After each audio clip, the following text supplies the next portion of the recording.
এমপিওভুক্ত শিক্ষকদের 20% বাড়ি ভাড়া চূড়ান্ত। আসসালামু আলাইকুম সম্মানিত ভিউয়ার্স, অবশেষে এমপিওভুক্ত শিক্ষকদের দাবি নিয়ে নতুন সুখবর দিলেন প্রধান উপদেষ্টা এবং শিক্ষা উপদেষ্টা। এরই ধারাবাহিকতায় আপনারা দেখেছেন যেখানে দেশের 90% জনগণ চাচ্ছিল যে শিক্ষকদের 20% বাড়ি ভাড়া করে দেওয়া হোক।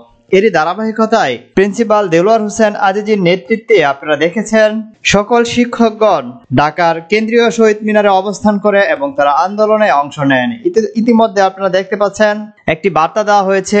প্রিন্সিপাল দেলোয়ার হোসেন আজিজি 16 মিনিট আগে তিনি জানিয়েছেন আমাদের পক্ষ থেকে এবং সরকারের পক্ষ থেকে সমাধানের চেষ্টা চলছে, সবাই দোয়া করবেন। অর্থাৎ আপনাদের যে 20% বাড়ি ভাড়া এটিকে কেন্দ্র করে আরো তথ্য দেওয়া হয়েছে। এদিক থেকে এমপিওভুক্ত শিক্ষকদের জন্য সুখবর দিলেন শিক্ষা উপদেষ্টা। শিক্ষা উপদেষ্টা সুখবর দিয়েছে এবং খুব দ্রুতই আপনাদের 20% বাড়ি ভাড়া কার্যকর করার সম্ভাবনা রয়েছে। তবে আপনাদেরকে আপনাদের যে ডিসিশন সেই ডিসিশনে অটুট থাকতে হবে। ইতিমধ্যে হাল ছেড়ে দিলে হবে না। আমরা আরো দেখেছি এইখানে প্রিন্সিপাল দেলোয়ার হোসেন আজিজির নেতৃত্বে কেন্দ্রীয় শহীদ মিনারে সকলে অবস্থান করেছেন এবং মুখে কালো কাপড় বেঁধে আজ মিছিল করবেন শিক্ষকরা।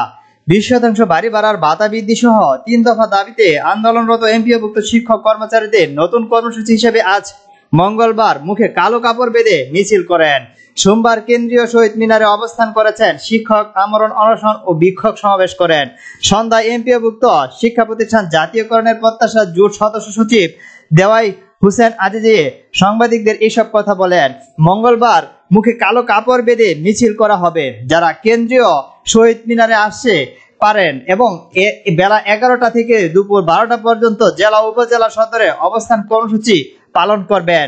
তিনি আরো বলেন, অনশনে অনেকে অসুস্থ হয়ে পড়েছেন। যদিও এই অনশন চলাকালীন কোনো প্রাণহানি ঘটেনি, তার দায়ভার শিক্ষা উপদেষ্টাকে নিতে হবে।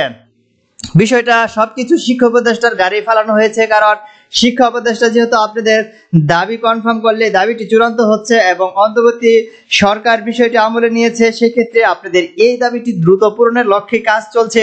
আশা করতেছি আপনারা খুব দ্রুতই এই যে 20% বাড়ি ভাড়া সেটি কার্যকর করে দেওয়া হবে।